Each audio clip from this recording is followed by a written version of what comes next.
Okay, this is talk number 2 in the series on Paul's letter to the Galatians. And last time we looked at some introductory points about what it was about and why it was written and so forth. What I'd like to do today is to plunge into chapter 1 at least of Galatians. Before we begin, Chris, would you like to read out Galatians chapter 1 just for the tape? Paul, an apostle, not sent from men, nor through the agency of man, but through Jesus Christ, and God the Father, who raised him from the dead, and all the brethren who are with me, to the churches of Galatia. Grace to you and peace from God our Father and the Lord Jesus Christ, who gave himself for our sins, that he might deliver us out of this present evil age, according to the will of our God and Father, to whom be the glory for evermore. Amen.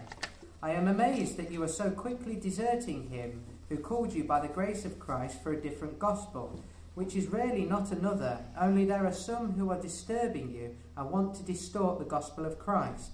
But even though we, or an angel from heaven, could preach to you a gospel contrary to that which we have preached to you, let him be accursed.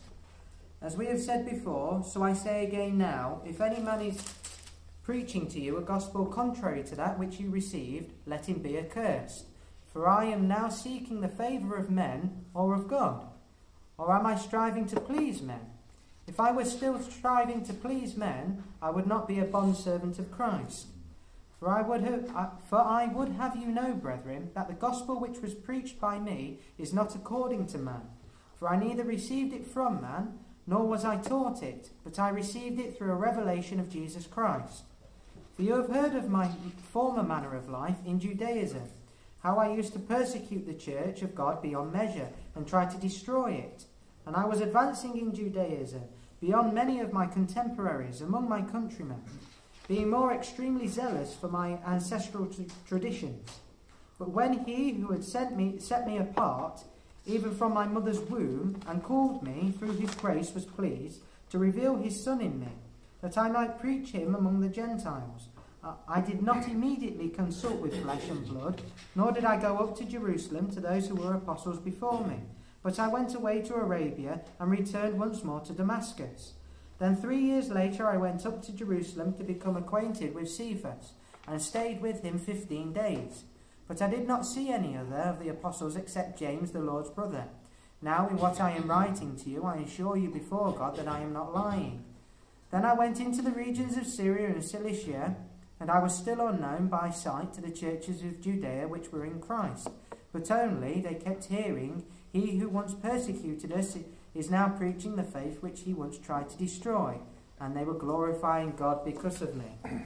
Thank you very much. Okay, let's now get into Galatians chapter 1.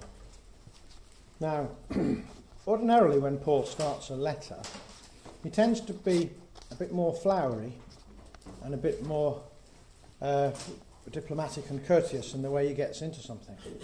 But in this one, he's got a rather unusual way of beginning. And he begins this letter, this chapter, by seeking to establish his credentials more so than in any other letter. And the reason for that is twofold. Number one, his credentials are being challenged. It's being said of him that he's just a lightweight. He's not a real apostle. He's just flimsy. He's not a proper, real McCoy apostle. And secondly, he's doing it because what he's saying is so important and so many people are wrong about it. I would say perhaps the majority of people were wrong and Paul was right. And so he needed to establish his credentials clearly and firmly, which he's uncomfortable doing because Paul is a modest and humble person. And yet you can almost feel him slightly cringing a bit as he's in these next verses that we're going to be looking at. He's presenting into people's faces just who he is and how important and how gifted and how knowledgeable and how authoritative and how unique he is. Because Paul basically is head and shoulders and waist and knees and ankles above everybody else. all the other apostles don't reach up to his ankles, never mind being equal to him. He's just towering over the others. And I'll explain why as I go along. But in his own modest way, which you can sense he's uncomfortable with, he's pointing out, he's saying, I want you to know at the beginning of this letter, in which I'm going to say profoundly important things with which many, many people disagree, you need to know who I am. Because I'm unique on this planet. That's what he means. And you need to know that Paul's unique on this planet, because he is. And the authority that he carries is absolutely colossal. And so, he begins by saying that he's an apostle, not from men, nor through man, but through Jesus Christ and God the Father. Now, why does he say that? Because, you see, it's assumed, and for many years as I was a young Christian, I thought, isn't it odd that God chose Paul, a man who knew the least and never had any discipling from Jesus and never met Jesus? Why did he get chosen to be the main vehicle for bringing the gospel to the Gentile world? And why was he chosen to write most of the New Testament? And if you include Hebrews, which I think he wrote, well, an even higher proportion of the New Testament was written by Paul. Why would God choose him, the one who had never had the 3.5 years of discipling? And only later did it dawn on me that in fact Paul didn't miss out on anything. And we shall see as we go along that Paul had a one-to-one, face-to-face discipling with Jesus Christ. Moreover, he didn't even just have it on this earth, he had it in heaven. Paul went to heaven. We don't know how long he was there for, but he went to the third heaven. And he either did die or was almost dead, and we don't know. Even Paul doesn't know. But he went to heaven and he saw things which he could not talk about. He wasn't allowed to talk about. Now he saw and heard far more, vastly more, than any of the others saw. The others had 3.5 years with Jesus on this earth. Paul had, I don't know how long. If you go to heaven and you move out of time into eternity, how long was he there for? He might have been there for a week, a month. He might have been there for 500 years, for all we know. And he learned things and saw things and heard things and understands things that the others have never seen. And he couldn't even tell the other apostles what he'd seen. So Paul, when he writes the New Testament, is using only a small part of his database. He's only telling us part of what he knows. And you need to know this when you work out how much authority he has. Because the irony of the situation is that not only then, but now today, the person in the New Testament whose authority is most challenged, the person who is most criticized, the person who is most disagreed with, the person who is most dishonored is Paul. He's this, he's that, he hates women, he's this, he's the other, he's a Derby County fan, he's all sorts of things that people say about him that would be terrible if true. And they say all these things about Paul. But the point is, the exact opposite is the case. He's towering above the other figures. And we need to know that when we listen to what he has to say. So he begins the letter by saying that. So he's telling you, I didn't get my apostleship through men. Now, let's understand this. There were other apostles besides the 12 apostles. People like Barnabas was an apostle. Others were apostles. What is an apostle? An apostle is one who is sent. An apostle is an emissary. Apostle is a man who is sent to do a job. Now, there wasn't just the 12. The 12 were apostles, and the 12 had a very exalted status. And what Paul is saying is that there are other apostles who were appointed by men, not appointed by Jesus. They're appointed by the apostles. They're appointed by elders and people in churches here and there. And what Paul's saying is, if you're under the illusion that I'm just one of those people, think again. Now, can you imagine how uncomfortable Paul is in saying all this? Because you mustn't imagine that Paul likes talking like this. He's doing this because he has to, because his credentials are being challenged and impugned, and he's got to establish his authority to say the cataclysmically important things that he's going to say in this letter. So, he's saying, I was appointed not by men, but by Jesus himself. Moreover, he'll go on to say elsewhere, I actually met him. I've spent time with him many times, on this earth and in heaven. I've been privately tutored by him. That's what he means. I was appointed by him. That's who I am. But for what it's worth, he throws in verse 2, and all the brethren who are with me. Now, what he's saying is that all his fellow workers agree with him. They are backing him. They're siding with him. He's specifying that he has their support because he does not have the support of lots of other people. There's a great battle going on here, and this time, whatever year it was a pivotal moment in the history of the church.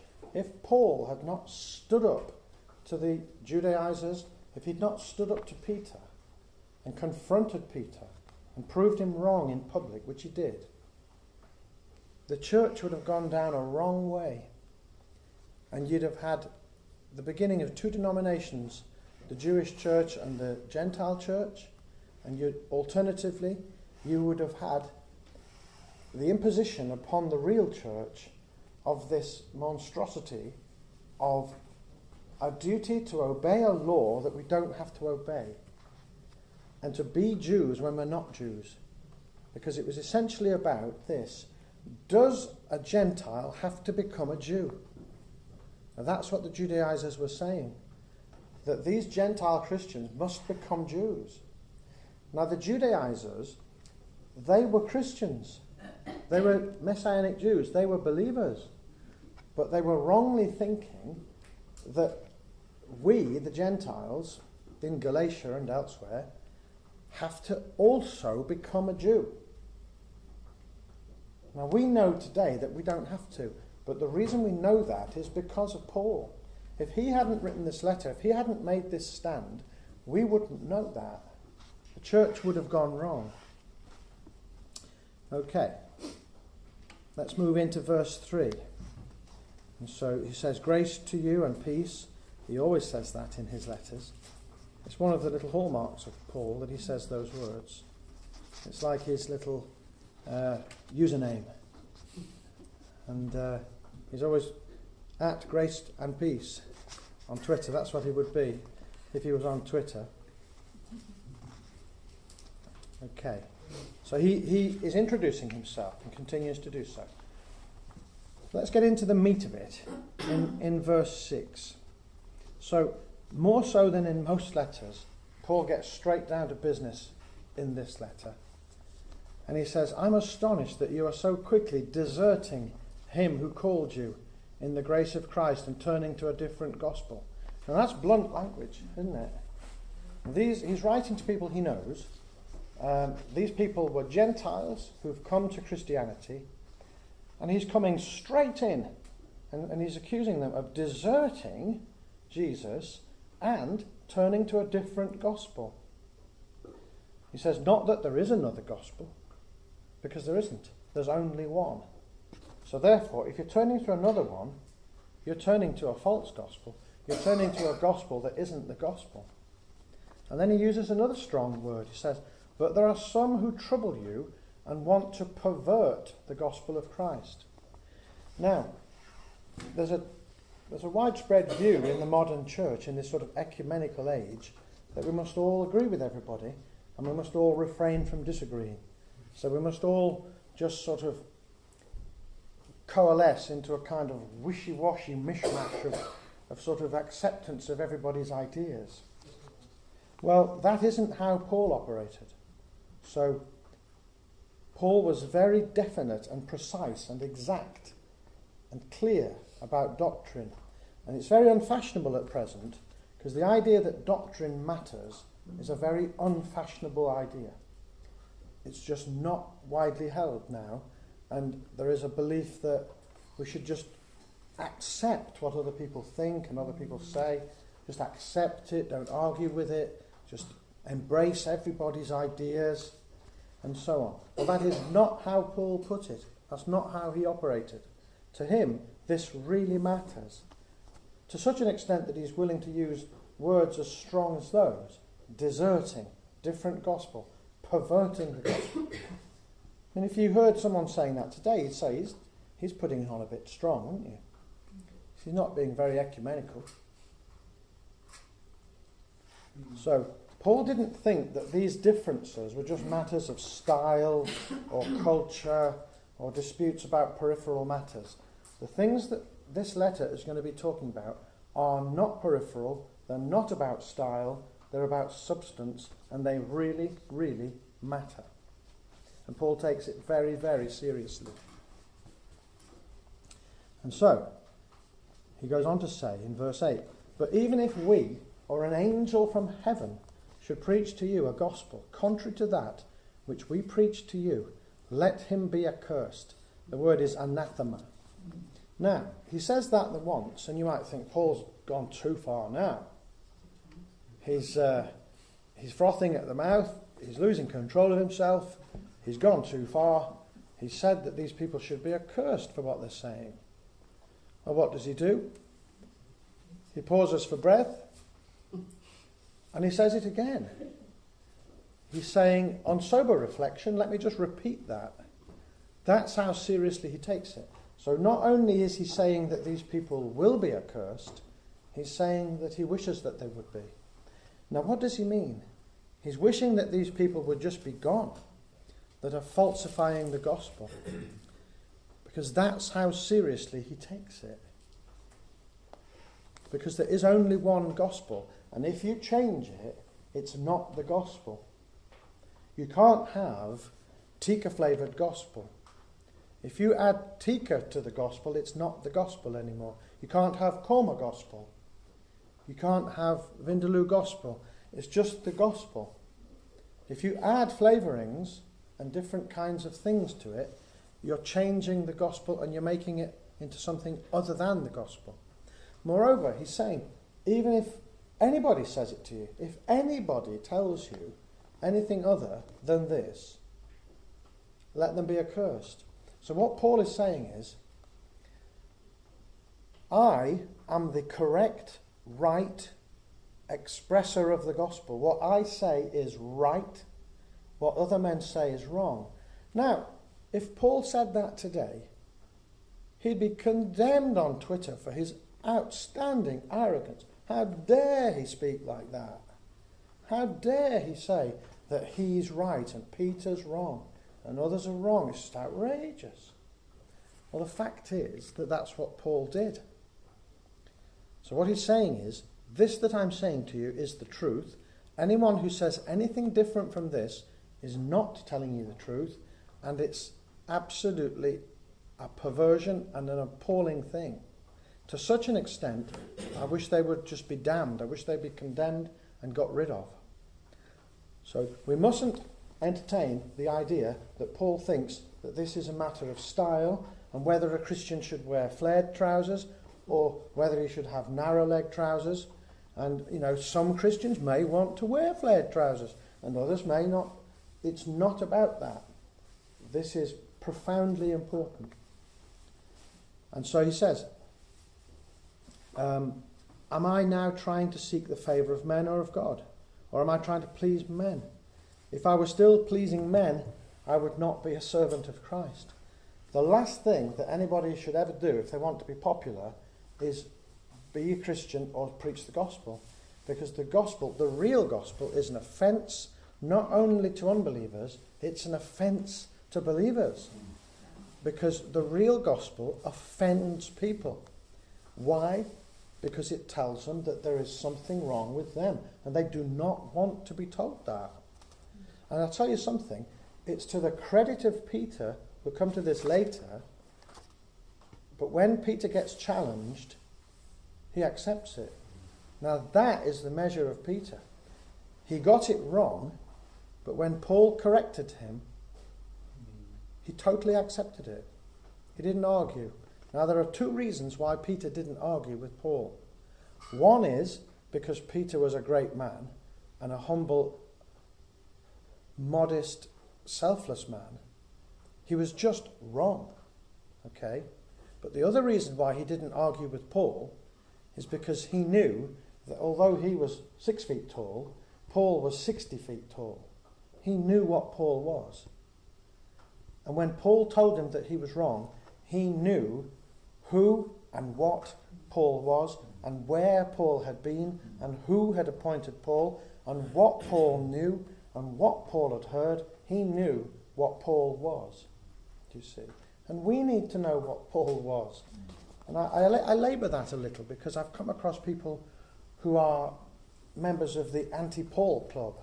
I was once in a house group years ago, and this chap in this house group, he said, Paul and I don't get on.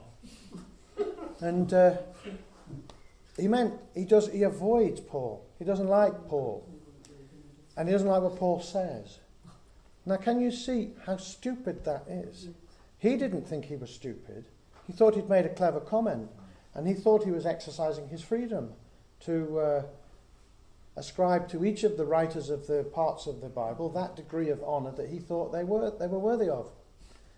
But the point is, if you disagree with Paul, you are not disagreeing with Paul. You are disagreeing with the person who told Paul those things. Mm-hmm. Paul had private one-to-one tuition from Jesus Christ himself. If you say, I don't like what Paul said, Paul doesn't come into it. You're disagreeing with the person who tutored Paul, the person who told him these things. So that's why I labour that. You must put Paul in his proper place. Okay. So basically what Paul's been doing here, uncharacteristically for him, is a bit of boasting. He's been boasting about who he is, what he is. He also does that in 2 Corinthians. And when he does it, in 2 Corinthians 12, we'll come on to it later, he's embarrassed. He's squirming as he does it. Do you remember the passage? He's cringing as he tells people who and what he is. But he has to do it because he has to convince them and you about his unique level of authority.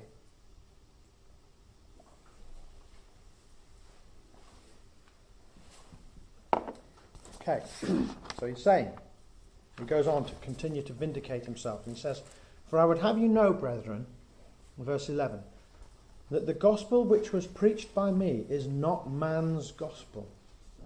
For I did not receive it from man, nor was I taught it, but it came through a revelation of Jesus Christ. Let's look at a little bit of this. And could one of you read from 2 Corinthians chapter 12? Do you want to do it, Vicky? Verses 1 to 12. It is doubtless not profitable for me to boast. I will come to visions and revelations of the Lord. I know a man in Christ who 14 years ago, whether in the body I do not know, or whether out of the body I do not know, God knows, such a one was caught up to the third heaven. And I know such a man, whether in the body or out of the body I do not know, God knows, how he was caught up into paradise and heard inexpressible words which is not lawful for a man to utter. Of such one I will boast. Yet of myself I do not boast, except in my infirmities. For though I might desire to boast, I will not be a fool, for I will speak the truth. But I refrain, lest anyone should think of me above what he sees me to be, or hears from me. And lest I should be exalted above measure by the abundance of the revelations, a thorn in the flesh was given to me, a messenger of Satan to buffet me, lest I be exalted above measure. Concerning this thing I pleaded with the Lord 3 times that it might depart from me. And he said to me, My grace is sufficient for you, for my strength is made perfect in weakness. Therefore most gladly I will rather boast in my infirmities, that the power of Christ may rest upon me. Therefore I take pleasure in infirmities, in reproaches, in needs, in persecutions, in distress, for Christ's sake. For when I am weak, then I am strong. I have become a fool in boasting. you have compelled me, for I ought to have been commanded by you, for in nothing was I behind the most eminent apostles, though I am nothing. Truly the signs of an apostle were accomplished among you, with all perseverance in signs and wonders and mighty deeds. Okay, so Paul there is talking about himself. That may not be obvious to everyone. He's saying he knew a man. He knows a man. He means himself. So he himself went to heaven and saw things, all sorts of things, and was given revelations and visions of all manner of stuff. And he says, and he heard things that cannot be told, which man may not utter. Now, how do we know it's talking about Paul? Because he goes on to say that because of the revelation he was given, in order to keep him humble, because otherwise his ego could have just become the size of a double-decker bus, God sent a demon to spend the next 30 years attacking Paul and causing him all manner of headaches and migraines and problems and catastrophes to keep him humble. Because God knew that a man who'd been given that much knowledge and understanding and authority could have become proud if he wasn't continually beaten around the head with a baseball bat for the next 30 years to keep him humble. So that's what Paul's saying. That's what I mean when I say Paul's boasting. Because he had a similar problem in 2 Corinthians. He had to boast to them because they were all saying that he was just a lightweight. He was not the real thing, not the real deal. But we also know, quite apart from that Paul met with Jesus on the road to Damascus. Everyone knows that passage. Jesus met with him personally. And then also in Acts 23, I'll just read this verse out. Acts 23:11, an interesting little line.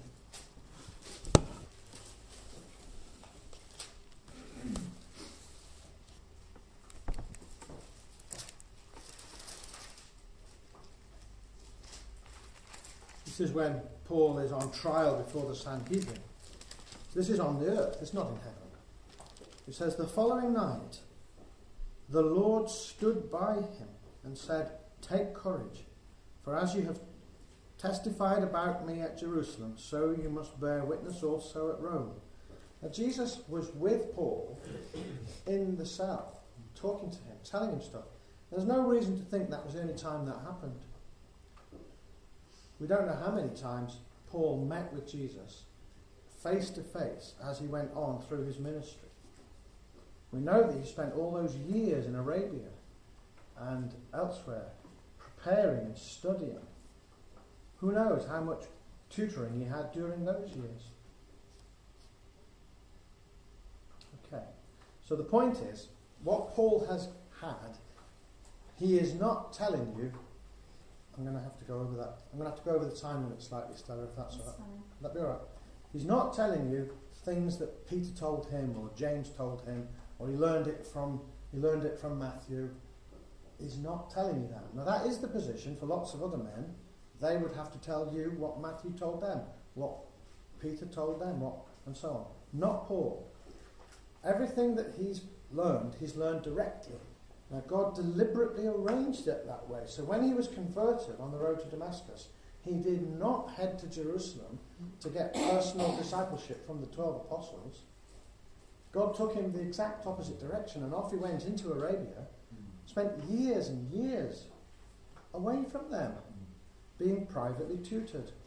So I labour it because I don't think many people know this. I just don't think many people are aware of the fact that that's the case, or of why it matters, of the fact that it matters as much as it does. And it matters because of the authority that it gives to Paul. But then Paul goes on to say, for the avoidance of doubt, in case anyone's still doubting his authority, it says in verse 14 of chapter 1, and I advanced in Judaism beyond many of my own age among my people. So extremely zealous was I for the traditions of my fathers. The point being, that not only is Paul vastly superior to all the other apostles in terms of his knowledge of the truth of the New Testament, of of the position as it now is, of what's happening in this dispensation. Not only does he know more about that, what he's saying is, I knew more about what went on before. I was a better Jew before. I was far more of a zealous Pharisee than any of them. These fellows were all fishermen. I was a Pharisee of Pharisees, basically. So what he's saying is, before I ever had Jesus as my private tutor, he was effectively a professor of theology at Oxford University before any of this ever started. And he was the most zealous, committed, passionate, determined, hard-working person, even then. This is the point. So he keeps on establishing his credentials, even now. And so, the point is that notwithstanding that he was all those things, he says, but when he who had set me apart before I was born and had called me through his grace was pleased to reveal his Son to me. He says, in order that I might preach him among the Gentiles, I did not confer with flesh and blood, nor did I go up to Jerusalem to those who were apostles before me, but I went away into Arabia, and again I returned to Damascus. So he had long periods of time alone to think, study, pray, learn, and mature, and develop. So when we're hitting Paul, when Paul's hitting us at the time of Galatians, he's a man probably in his early 50s by now. That's the sort of man we're hitting. And he's become ready to take on these kind of things. So, he says in verse 18, then after 3 years I went up to Jerusalem to visit Cephas and remained with him 15 days. Now, he says, but I saw none of the other apostles except James, the Lord's brother. In what I'm writing to you before God, I do not lie. So, the point being this. We don't know for sure which visit to Jerusalem Paul is talking about. He could be talking about the visit to Jerusalem that happened in Acts 15. The Jerusalem Council. A very important meeting, which I'm going to have to do in the next talk. There won't be time to do it this talk. He could be talking about that. He might not be. He might be talking about another visit. But the point is, for what you need to know, is that when he went to Jerusalem, Peter and James agreed with him. Now James is not James the Apostle, he's James the Just, he's Jesus' younger brother, of whom Joseph was the father, James the Just. And he was the leader of the church in Jerusalem. He agreed with Paul and validated him. So he's claiming him in validation of his own ministry as well. But remember, we'll come to this next time, the meeting that happened at the Jerusalem Council in Acts chapter 15, when this whole business of what must a Gentile do when he becomes a Christian was discussed. And the findings of that council agreed with Paul. Okay? So Paul convinced that council that he was right. So there is another validation of what Paul is saying. Now that council of Acts 15 either happened before Galatians or after Galatians. We don't know. Perhaps more probably after Galatians. Because you might say, well, if it was before Galatians, why didn't Paul talk about it in Galatians and say, this matter has been decided upon by the Jerusalem Council?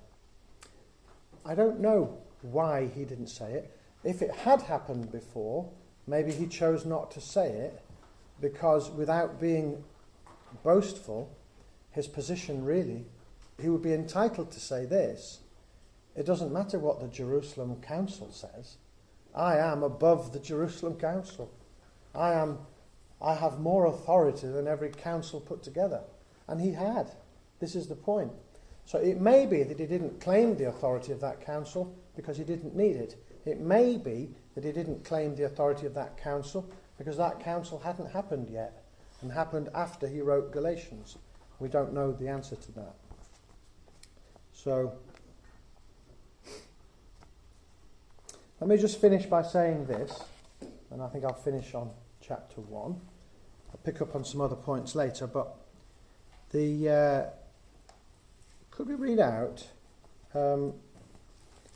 Acts 21? Go to Acts 21, verses 17 to 29, and I'll pick out some points from that. Acts 21, 17 to 29. Do you want to read that, Chris? And when we had come to Jerusalem, the brethren received us gladly. And now the following day Paul went in with us to James, and all the elders were present. And after he had greeted them, he began to relate one by one the things which God had done among the Gentiles through his ministry. And when they heard it, they began glorifying God. And they said to him, "You see, brother, how many thousands there are among the Jews of those who have believed, and they are all zealous for the law. And they have been told about you, that you are teaching all the Jews who are among the Gentiles to forsake Moses, telling them not to circumcise their children, nor to walk according to the customs. What, then, is to be done? They will certainly hear that you have come. Therefore do this that we tell you. We have 4 men who are under a vow. Take them and purify yourself along with them, and pay their expenses in order that they may shave their heads, and all will know that there is nothing to the things which they have been told about you, but that you yourself also walk orderly, keeping the law. But according to the Gentiles who have believed, we wrote, having decided that they should abstain from meat sacrificed to idols, and from blood, and from what is strangled, and from fornication." Then Paul took the men, and the next day, purifying himself along with them, went into the temple, giving notice of the completion of the days of purification, until the sacrifice was offered for each one of them. And when the 7 days were almost over, the Jews from Asia, upon seeing him in the temple, began to stir up all the multitude and laid hands on him, crying out, "Men of Israel, come to our aid. This is the man who preaches to all men everywhere against our people and the law and this place, and besides, he has even brought Greeks into the temple and has defiled this holy place."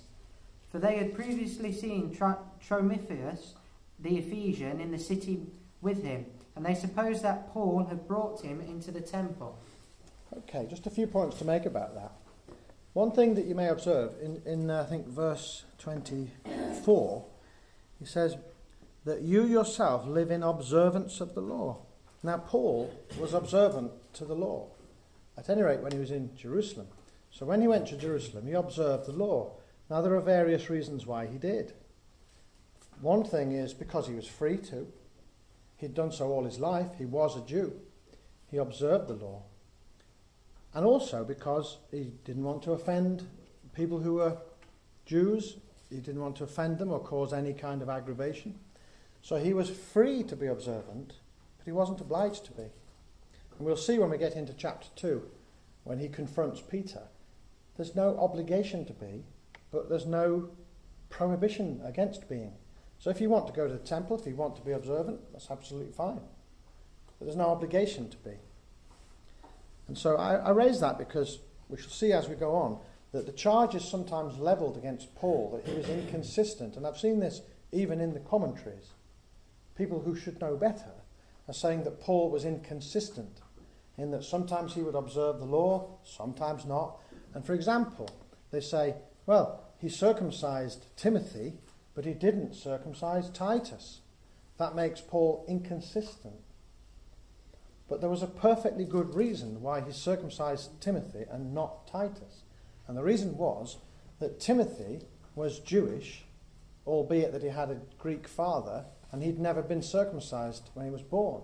So Paul, knowing him to be a Jew, said he should be circumcised. But Titus, being a complete Gentile and a Christian, had no reason to be circumcised. Now, can you see why some of the commentary writers think Paul's being inconsistent? Well, he's not being inconsistent. There's a profound difference between Timothy and Titus. There is a reason why Timothy should be circumcised, and there's a reason why Titus should not be. The reason is this. Timothy is a Jew, and he was circumcised in compliance with the covenant made with Abraham.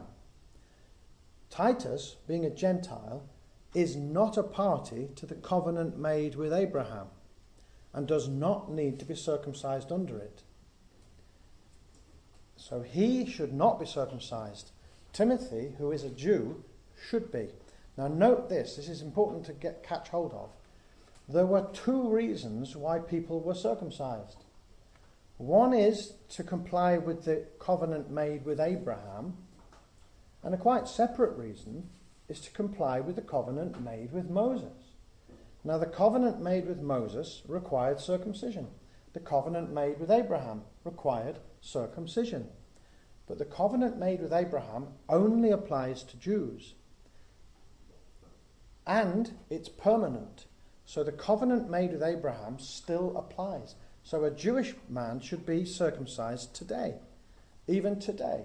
So if a Jew isn't circumcised, he's effectively rejecting the covenant with Abraham.